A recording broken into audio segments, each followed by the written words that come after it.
Jaya TV viewers, welcome to அறுசுவை நேரம். சுத்த சைவம் தெவிட்டாத சுவை. இப்போ நம்ம ஃபஸ்ட்டு பார்க்க போகிறது தினசரி சமையல். இன்றைக்கி நான் செஞ்சு காமிக்க போகிறது சுலப முறை தக்காளி சட்னி. இது எப்படி பண்ண சொல்லிட்டு பார்க்கலாம். அதுக்கு முதல்ல தேவையான இன்க்ரீடியன்ஸ் எல்லாம் சொல்கிறேன் பாருங்கள். சுலபமான தக்காளி சட்னி செய்ய தேவையான பொருட்கள்: தக்காளி பொடியாக அரிந்தது 1/4 கிலோ, ஒரு பெரிய வெங்காயம் பொடியாக அரிந்தது, 1 டீஸ்பூன் இஞ்சி பூண்டு விழுது, 1/2 டீஸ்பூன் மிளகாய்த்தூள், 1/2 டீஸ்பூன் கரம் மசாலா தூள், தாளிப்பதற்கு தேவையான கடலைப்பருப்பு, 1/4 டீஸ்பூன் கடுகு, 1/2 டீஸ்பூன் உளுந்து, தேவையான அளவு உப்பு, எண்ணெய் தேவைப்படும் அளவு. தக்காளி சட்னி அதாவது ரொம்ப சிம்பிளாக சுலப முறையில் பண்ணுறது எப்படின்னு சொல்லிட்டு இப்போ இன்க்ரீடியன்ஸ் எல்லாம் பார்த்தீங்க இல்லையா? இது எப்படின்னு ஷேர் பண்ணிக்கிறேங்க. அதுக்கு மேலே ஒரு சின்ன விஷயம். பொதுவாக நம்ம இட்லி தோசை செய்கிறப்போ திடீர்னு மிக்ஸி ரிப்பேர் ஆகிடுச்சின்னு வச்சுக்கோங்களேன், நம்மளுக்கால சட்னி அரைக்க முடியாது. சம்டைம்ஸ் சாம்பார் வைக்கிற டைம் இருக்கும், எல்லாமே இருக்கும். ஆனால் எப்போவுமே வீட்டில் நம்ம வெங்காயம் தக்காளி ரெடியாக இருக்கும் இல்லைங்களா? அதை வச்சுட்டு ரொம்ப சீக்கிரமாக ஒரு சட்னி பண்ணிடலாம். இதுக்கு அரைக்கிற வேலை எதுவும் கிடையாதுங்க. ரொம்ப ஷார்ட் பீரியடில் நம்ம இதை பண்ணிடலாம். இது இட்லி தோசை மட்டும் இல்லைங்க, இது சப்பாத்திக்கும் ரொம்ப டேஸ்டியாக இருக்கும். இப்போ வானிலையில் கொஞ்சம் எண்ணெய் விட்டு வச்சுருக்கேன். முதல்ல இதில் நான் சேர்க்க போகிறது நம்ம சவுத் இந்தியன் ஸ்டைல் தாங்க. கடுகு,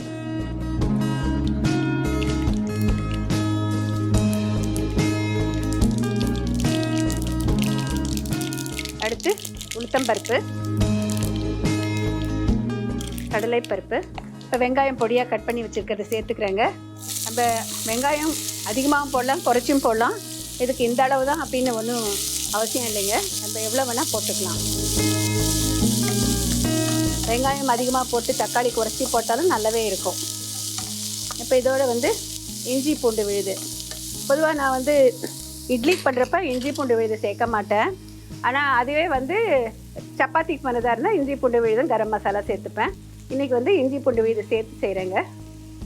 1 டீஸ்பூன் அளவுக்கு இஞ்சி பூண்டு விழுது சேர்த்துருக்கேன்.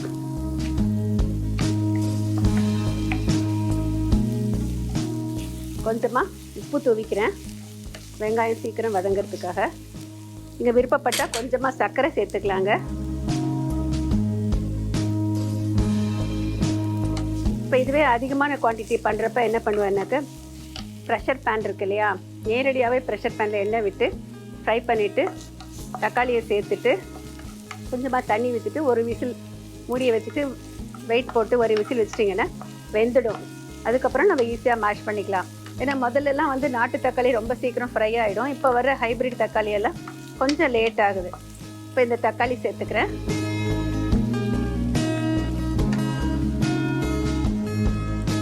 தக்காளியில் தண்ணி ஊற்றுறதுக்கு முன்னால் கொஞ்சம் ஃப்ரை பண்ணிவிட்டு அப்புறம் தண்ணி ஊற்றுனீங்கன்னாக்கா கொஞ்சம் சீக்கிரம் ஆகுங்க.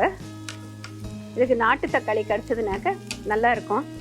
நாட்டு தக்காளி சேர்த்திங்கன்னா அது லேசாக புளிப்பு இருந்ததுனாக்க ஒரு 1/2 டீஸ்பூன் சுகர் சேர்த்துக்கலாம். இப்போ இதில் நான் மிளகாத்தூள் எடுத்து வச்சுருக்கேன். மிளகாத்தூள் இல்லாமல் நம்ம வெறும் பச்சை மிளகாய் போட்டு கூட செய்யலாங்க. இதே மாதிரி கடுகு உளுத்தப்பருப்பு தாளித்த பிறகு நம்மளுக்கு வெங்காயம் போடுறதுக்கு முன்னால் பச்சை மிளகாய் கீரி போட்டிருந்தேன் 2. இந்த அளவுக்கு 2 பச்சை மிளகாய் போடலாம். அதோடு இதே மாதிரி தக்காளி போட்டு ஃப்ரை பண்ணிவிட்டு இஞ்சி பூண்டு இது வேண்டாம், கரம் மசாலா வேண்டாம். அந்த மாதிரி சிம்பிளாக ஒரு சட்னியும் பண்ணலாம். நம்ம அவைலபிளான இன்க்ரீடியன்ஸை பொறுத்து நம்ம இட்லிக்கா இல்லை சப்பாத்திக்கா அப்படிங்கிறத பொறுத்து பண்ணணும். இதெல்லாம் நான் ரொம்ப ரெகுலராக பண்ணுற ஒரு டிஷ்ஷு. எங்கள் வீடுகளில் அடிக்கடி பண்ணுவோம். ஒருவேளை இந்த தக்காளி சட்னி மிச்சம் இருந்ததுனாக்க நம்ம சப்பாத்திக்கு தொட்டுக்கிறோம். ஒருவேளை மிச்சம் இருந்ததுனாக்க நீங்கள் ஏதாவது கிரேவி பண்ணுறதா இருந்தால், மோஸ்ட் ஆஃப் த கிரேவிக்கு பேஸ் இது தானே, வெங்காயம் தக்காளி இஞ்சி பூண்டு விழுது தானே.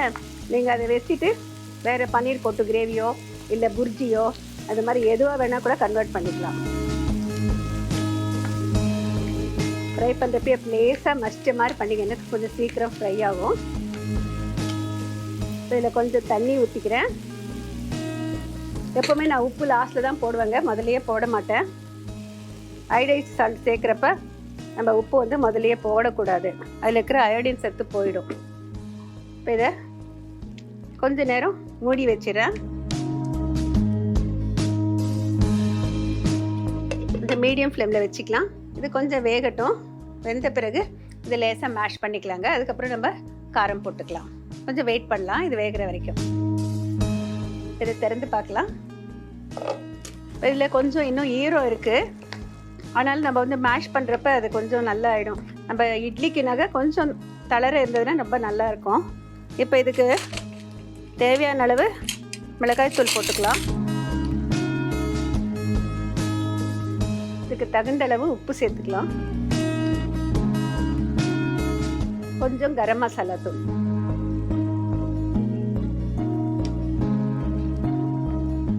பாருங்க, ஒரு நல்ல கமகமான வாசனை வருது. இப்போ இதை வந்து இந்த மாதிரி நம்ம வீட்டில் பொட்டேட்டோ மாய்ஸ்சர் வச்சுருப்போம் இல்லையா, இதை வந்து லேசாக மசிச்சு விட்டாக்க நல்லா ஒன்று சேர்ந்துடும்.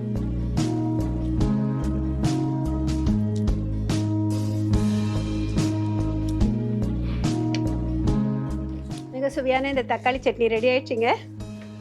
கொத்தமல்லி தழை இருந்ததுன்னா லாஸ்ட்டில் கொஞ்சம் போட்டு இறக்கலாம். ஜஸ்ட்டு இது பண்ணுறதுக்கு 5-7 நிமிஷம் தான் ஆகுங்க. யார் வேணால் பண்ணிடலாம், ரொம்ப சுலபமாக பண்ணிடலாம், ரொம்ப டேஸ்டியாக இருக்கும். எல்லோரும் ஒரு இட்லி இன்னும் எக்ஸ்ட்ராவாக வச்சுட்டு சாப்பிடுவாங்க. இப்போ இதை வந்து டிஸ்பிளேக்கு வச்சுக்கலாம்.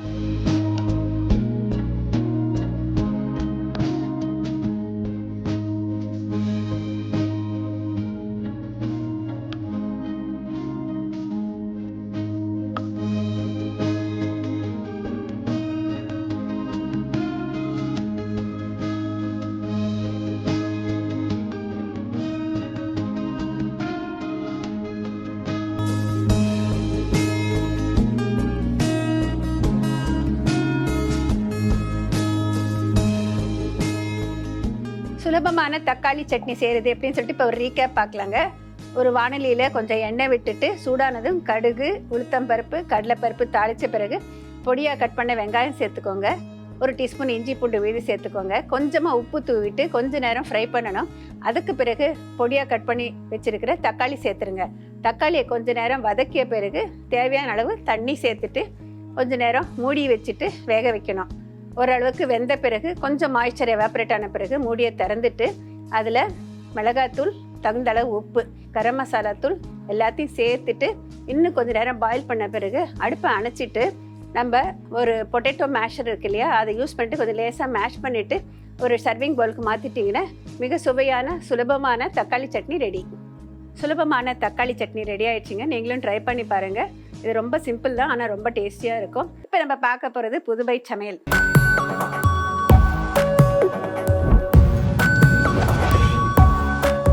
புதுமை சமையல் அப்படின்னதுமே விதவிதமாக வித்தியாசமாக இந்த ஜென்ரேஷன் விரும்புகிறபடியாக எப்போதுமே சாப்பிட்டு இருக்காத, பலரும் சாப்பிட்டு இருக்காத ஒரு வித்தியாசமான டிஷ்ஷாக நான் முடிஞ்ச வரைக்கும் யோசித்து செஞ்சு காமிச்சிட்ருக்கேன். இன்றைக்கி நம்ம பார்க்க போகிறது அந்த மாதிரி ப்ரொக்கோலிக்கான ஒரு டிப் அப்படின்னோடனே நிறைய பேருக்கு வந்து என்ன அப்படின்னு சொல்லிட்டு ஒரு திங்கிங் இருக்கும். ஏன் நம்ம நாட்டில் வந்து வெறும் சட்னி தான் நம்ம தொட்டுட்டு சாப்பிட்றோம். அதே வேட்டு நாட்டில் பார்த்திங்கன்னா டிப்ஸ் அண்ட் சாசஸ்ன்னு சொல்லுவாங்க. விதவிதமான டிப் பண்ணுவாங்க. சிப்ஸுக்கு தொட்டு சாப்பிடுவாங்க, அதே மாதிரி வந்து நேச்சர்ஸுக்கு தொட்டு சாப்பிடுவாங்க, வெறும் ஸ்டீம் குக்டு வெஜிடபிள்ஸுக்கு தொட்டு சாப்பிடுவாங்க, பிஸ்கெட்டுக்கு தொட்டு சாப்பிடுவாங்க. அந்த மாதிரி நிறைய டிப்ஸ் இருக்குங்க. முடிஞ்ச வரைக்கும் அதுலேயே ஆரோக்கியம் தர்ற மாதிரி ட்ரை பண்ணி கொண்டு வந்திருக்கேங்க. இன்றைக்கி நம்ம பார்க்க போகிறது ப்ரொக்கோலிக்கான ஒரு டிப். இதுக்கு என்னென்ன பொருட்கள் தேவைன்னு சொல்கிறேன், கவனமாக பாருங்கள்.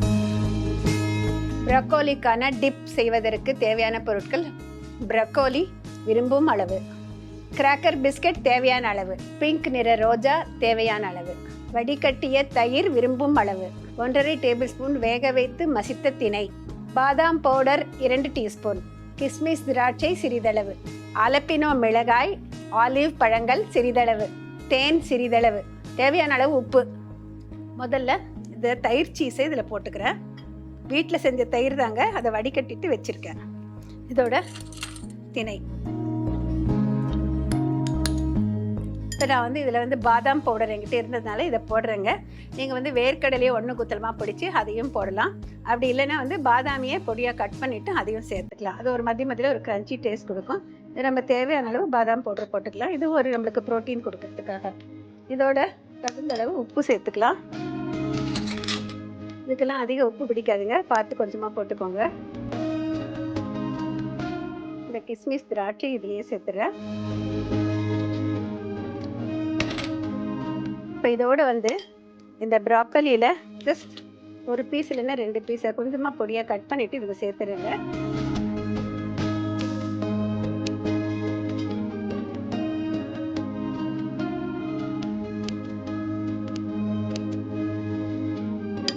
கூடுதலாக வேணா கூட கூடுதலாக போட்டுக்கலாம்.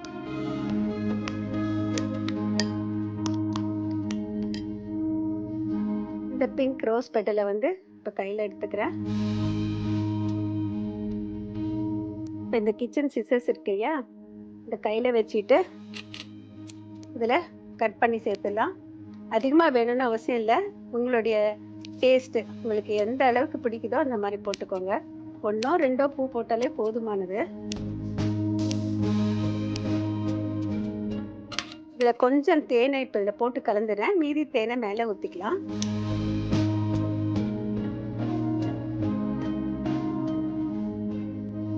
ஆலப்பினோ சில்லிஸ்ன்னு சொன்னேன் இல்லைங்களா, இதை கூட வந்து கட் பண்ணி இதில் சேர்த்துலாம். இதுதான் இதுக்கு காரத்தை கொடுக்கறது. ஆலிவ்ஸும் கட் பண்ணியும் போடலாம், மேலேயும் போட்டுக்கலாங்க. இதில் வேறு எந்த விதமாகவும் நான் காரம் சேர்க்கல. இதெல்லாம் மிக்ஸ் பண்ணிடுறேன். ஒரு வித்தியாசமான சுவையோட இப்போ ஒரு டிப்பு தயாராகிடுச்சு. டிப்புனாக்கா நீங்கள் பார்த்தீங்கன்னா எந்த அளவுக்கு இருக்கணுங்க, ரொம்ப திக்காக இருக்கக்கூடாது, ரொம்ப தின்னாக இருக்கக்கூடாது. நம்ம இப்படி எடுத்து சாப்பிட்றதுக்கு ஈஸியாக இருக்கிற மாதிரி இருக்கணும். இப்போ இது ரெடி ஆகிடுச்சிங்க. அதாவது ப்ரோட்டீன் ரிச், புரதச்சத்து மிகுந்த இந்த ப்ரொக்கோலி டிப்பு தயாராகிடுச்சிங்க. இப்போ இதை எப்படி சர்வ் பண்ணுதுன்னு பார்க்கலாம். பொதுவாக பார்த்தீங்கன்னா மற்ற நாடுகளில் வந்து சிப் டிப் பிளேட் அப்படின்னு சொல்லிட்டு விற்கும். ஒரே பிளேட்லேயே ஒரு ஓரத்தில் கப்பு மாதிரி அப்படியே இருக்கும். நம்ம அதுலேயே வந்து இதை போட்டுடலாம். இப்போ நான் வந்து இங்கே தனியாக வைக்கிறேன். எல்லா சிறுதானியமும் இந்த மாதிரி யூஸ் பண்ணலாங்க. விதவிதமான டிப்ஸ் பண்ணலாம். இந்த சிறுதானியமே சாப்பிடாதவங்களுக்கு வந்து இந்த மாதிரி போட்டால் தெரியவே தெரியாது, அது சிறுதானியம் போட்டிருக்கோம் அப்படிங்கிற ஒரு விஷயமே தெரியாது.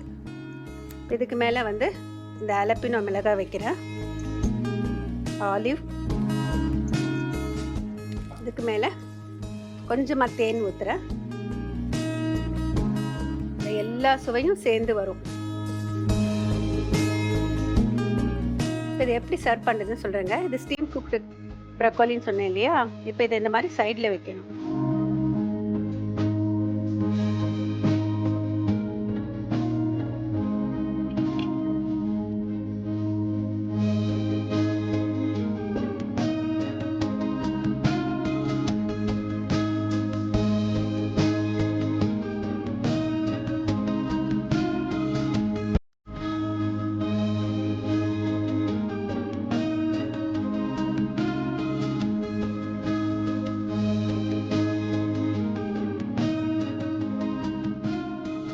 ப்ரொக்கோலி டிப் செய்கிறதுக்கு எப்படின்னு சொல்லிட்டு இப்போ ஒரு ரீகேப் பார்க்கலாங்க. ப்ரொக்கோலியை கொஞ்சம் மீடியம் சைஸ் பீஸாக எடுத்துகிட்டு அதை 2 நிமிஷம் ஆவியில் வேக வச்சு எடுத்துக்கோங்க. ஒரு கிராக்கர் பிஸ்கட் அந்த மாதிரி ஏதாவது ஒன்று வாங்கி வச்சுக்கோங்க. திணை அரிசியை நமக்கு தேவையான அளவு எடுத்து வேக வச்சுட்டு நல்லா மசிச்சு வச்சுக்கோங்க. கட்டி தயிரை வடிகரண்டியில் போட்டுட்டு தண்ணி இல்லாமல் நல்லா வடித்து வச்சுக்கோங்க. ஒரு அகலமான கிண்ணத்தில் கட்டி தயிர் சேர்த்துக்கோங்க. வேக வச்சு மசிச்ச திணையை சேர்த்துக்கோங்க. பாதாம் பவுடரை சேர்த்துக்கோங்க. தகுந்தளவு உப்பு சேர்த்துக்கோங்க. கிஸ்மிஸ் திராட்சை சேர்த்துக்கோங்க. வேக வச்ச ப்ரொக்கோலியிலேருந்து ஒரு 2-3 பீஸ் எடுத்துகிட்டு பொடியாக கட் பண்ணிவிட்டு அதில் சேர்த்துருங்க. விருப்பப்படி கொஞ்சமாக உப்பு சேர்த்துக்கலாம். நீங்கள் தேவைப்பட்டால் கொஞ்சம் சர்க்கரை சேர்க்கலாம், தப்பு இல்லை. ஒரு பிங்க் கலர் ரோஜா பூவை வந்து கட் பண்ணிவிட்டு அதில் சேர்த்துக்கோங்க. தேவையான அளவு தேன் சேர்த்துருங்க. கடைசியாக இதில் ஆலப்பினோ மிளகாய், ஆலிவ்ஸை வந்து கொஞ்சம் கட் பண்ணிவிட்டு அதில் சேர்த்துருங்க. எல்லாத்தையும் சேர்த்து நல்லா மிக்ஸ் பண்ணிவிட்டு ஒரு சர்விங் பவுலுக்கு மாற்றிடுங்க. மேலே மிச்சம் இருக்கிற ஆலப்பினோ மிளகாய், கொஞ்சம் தேன் மேலே ஊற்றிட்டு பரிமாறினீங்கன்னா மிக சுவையான ப்ரொக்கோலி டிப் தயார். மிக சுவையான வித்தியாசமான இந்த ப்ரொக்கோலி டிப் தயாருங்க. நீங்களும் ட்ரை பண்ணி பாருங்கள். இதை சிப்ஸுக்கு கூட வச்சு கொடுக்கலாம், தப்பு ஒன்றும் கிடையாதுங்க. ஆனால் வந்து ஃபிங்கர் சிப்ஸ் இருக்கு இல்லையா, அப்படி நீளமாக கட் பண்ணி அதுக்கு கூட கொடுக்கலாம். மற்றபடி வந்து உங்களுடைய இஷ்டம், இது எதுக்கு வேணால். ப்ரெட்டை கூட வந்து நீளமாக கட் பண்ணிவிட்டு அதை வந்து கொஞ்சம் ரோஸ்ட் பண்ணிவிட்டு அதையும் வச்சு கொடுக்கலாம். சாயந்தர நேரத்தில் வந்து ஏதாவது ஒரு பசிக்குது அப்படின்னு ஏதாவது ஒரு டிஃபன் வேணும் அப்படிங்கிறப்ப இந்த மாதிரியும் வித்தியாசமாக கொடுத்தா இந்த யங்கர் ஜென்ரேஷன் ரொம்ப விரும்பி சாப்பிடுவாங்க. அஃப்கோர்ஸ் பெரியவங்க யாரும் வேண்டாம்னு சொல்ல மாட்டாங்க. ட்ரை பண்ணி பாருங்கள். இப்போ நம்ம பார்க்க போகிறது உணவும் ஆரோக்கியமும்.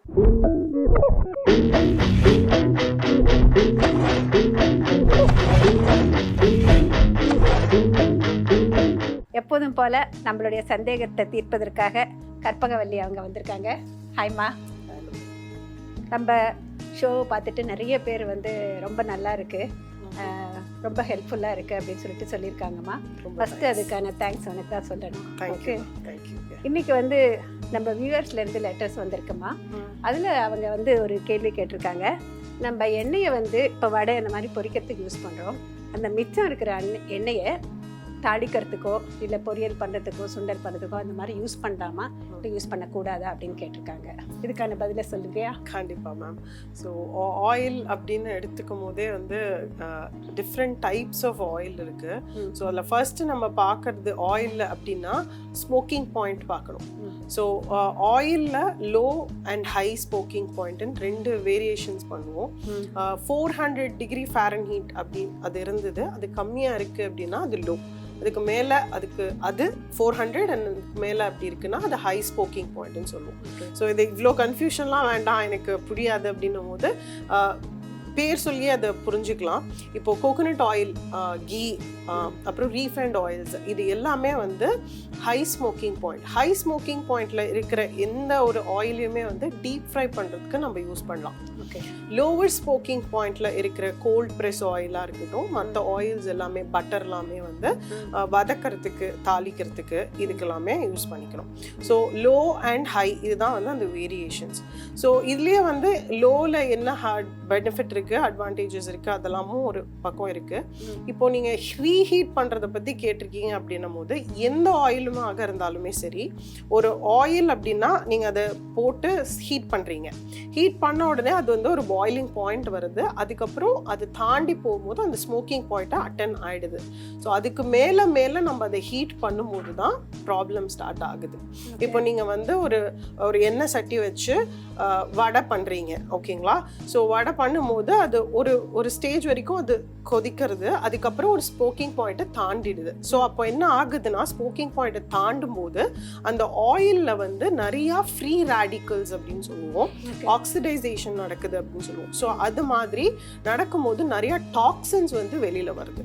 ஸோ நிறையா ஹீட் ஆக ஆக ஸ்மோக்கிங் பாயிண்ட் தாண்டும் போது பாடிக்கு வந்து அது ரொம்ப கெடுதி. ஸோ அதனால தான் ஆயிலை வந்து நிறையா டீப் ஃப்ரை பண்ணுறீங்க அப்படின்னா ஒரு வாட்டி இல்லை மேக்ஸிமம் 2 வாட்டி யூஸ் பண்ணால் அதுவே அதிகம், ஓகேங்களா? ஸோ அப்படி நம்மளால பொரிக்காமையோ இல்லை டீப் ஃப்ரை பண்ணாமையோ இருக்க முடியாது. அந்த ஆயிலை என்ன யூஸ் பண்ணலான்னா, நீங்கள் கேட்ட மாதிரி அதை வந்து ஒரு குழம்பு மறுநாளே ஒரு குழம்பு வைக்கிறதோ இல்லை தோசைக்கு ஊற்றிக்கிறதோ, முடிஞ்ச அளவுக்கு இந்த பொடியெல்லாம் யூஸ் பண்ணுறோம் இல்லைங்களா, கொதிக்க வைக்காமல் அப்படியே அந்த ஆயிலை யூஸ் பண்ணிக்க முடிஞ்சால் ரொம்ப பெட்டர். இல்லைனா கொஞ்சமாக ரீஹீட் பண்ணி அந்த ஆயிலை எதுக்கு சமையலில் யூஸ் பண்ண முடியுமோ அந்த மாதிரி யூஸ் பண்ணிக்கிட்டோம்னாலும் இட்ஸ் பெட்டர். திரும்பியுமே அதை வந்து ஒரு டீப் ஃப்ரைடு இதுக்கு யூஸ் பண்ணாமல் இருக்கணும். ஸோ வடை பண்ணுறீங்க, டீப் ஃப்ரை பண்ணுறீங்க அப்படின்னா அது திருப்பி டீப் ஃப்ரை பண்ணாதீங்க. இந்த மாதிரி குழம்பு ஒரு பொடியில் யூஸ் பண்ணிக்கிறது அந்த மாதிரி பண்ணிக்கலாம். That is much much better. So அதே மாதிரி இந்த ஒரு இதுவுமே ஆயில் பற்றி பேசுறதுனால எந்த ஆயில் கன்சியூம் பண்ணுறா நல்லது அப்படிங்கிறது நிறைய பேர் கேட்டுக்கிட்டே இருக்கிறது உண்டு. ஸோ ஆயில் அப்படின்னும் போது ஹார்ட்டுக்கு உடம்புக்கு எல்லா வகையிலையும் நல்லது வந்து கீயாக இருக்கட்டும், கோகோனட் ஆயில், நம்ம யூஸ்வலாக கன்சியூம் பண்ணுற கிரவுண்ட்நட் ஆயில், வேர்க்கடலை ஆயில், அப்புறம் எள்ளெண்ணெய், நல்லெண்ணெய், இதெல்லாம் தான் ரொம்பவே நல்லது. ஸோ முடிஞ்ச அளவுக்கு கோல்ட் ப்ரெஸ் ஆயில்னா செக்கெண்ணெய்லையுமே பீனட் ஆயில், அப்புறமா வந்து எள்ளு, இது வந்து தான் ரொம்ப காமனாக நம்ம யூஸ் பண்ணுறோம் நம்மளோட குக்கிங்கில். இது ரெண்டுமே முடிஞ்ச அளவுக்கு யூஸ் பண்ணுங்கள். ஹெல்த்தியாக இருக்குது, ரொம்ப ட்ரெண்டிங்கில் போயிட்டுருக்கு அப்படிங்கிறதுனால ஆலிவ் ஆயிலை வந்து குக்கிங்கில் யூஸ் பண்ணுறது வந்து அவாய்ட் பண்ணுறது நல்லது மேம். ஏன்னா ஆலிவ் ஆயில் வந்து ஒரு சாலடுக்காகவோ இல்லை கொஞ்சமாக ஹீட் பண்ணி சாப்பிட்ற ஒரு ஆயில் தான் அது. ஸோ அதை வந்து நம்ம நிறையா இந்தியன் குக்கிங்கில் இப்போது ஹெல்தின்னு யூஸ் பண்ண ஆரம்பிச்சிட்டாங்க. ஸோ அதுவும் அவாய்ட் பண்ணிக்கலாம். முன்னாடிலாம் ஐ திங்க் கோகோனட் ஆயிலும் கீயும் தான் வந்து டீப் ஃப்ரைட்க்கு வந்து பலகாரம்லாம் நிறையாவே யூஸ் பண்ணுவாங்க. ஸோ இது ரெண்டுத்திலுமே ஸ்மோக்கிங் பாயிண்ட் ஜாஸ்தி, அதனால தான் அது யூஸ் பண்ணுறாங்க. ஸோ அதெல்லாமும் நம்ம ரெகுலராக யூஸ் பண்ணிக்கலாம். ஹெல்த்தி அப்படின்னா கூட வந்து அதுக்காக பொரிச்சது அடிக்கடி சாப்பிட்டா இட்ஸ் நாட் ஹெல்த்தி. அது இருக்கு. ஆமா, அதை நீங்க மென்ஷன் பண்ணிடுங்க, ஹைலைட் பண்ணிடுங்க. இட் டர்ன்ஸ் கார்சினோஜெனிக் அடிக்கடி பண்ணா அதனால கேன்சர் வரதுக்கான வாய்ப்புகள் அதிகம். அதனால தான் வந்து ஹோட்டல்ல வந்து திரும்பதே பொரிச்ச எண்ணெயே வந்து அது ரான்சிடா மாற அளவுக்கு வச்சிருந்து யூஸ் பண்ணுவாங்க. முடிஞ்ச வரைக்கும் அடிக்கடி ஹோட்டல்ல சாப்பிட்றத வந்து அவாய்ட் பண்றது பெட்டர் இல்லையா? என்னைக்கோ ஒரு நாள் போனா தட்ஸ் ஓகே. நிறைய பேர் பார்த்தீங்கன்னா அது ரெகுலராகவே அந்த மாதிரி பண்ணுறாங்க. Finally they end up with cancer. கண்டிப்பாக. Thank you Karpagavalli. Thank you very nice answer. இது வந்து எல்லாருக்குமே யூஸ்ஃபுல்லாக இருக்குன்னு நினைக்கிறேன். வியூவர்ஸ் இன்னும் நிறைய கேள்வி கேட்பாங்க. அடுத்த வாரமும் உங்ககிட்ட வந்து ஒரு நிறைய கேள்வியை வந்து கேட்குறேன். அதுவரை thank you. Thank you so much. Thank you. அடுத்த வாரம் இதே அறுசுவை நேரத்தில் சந்திக்கிற வரை விடைபெறுவது உங்கள் மல்லிகா பத்நாத். வணக்கம்.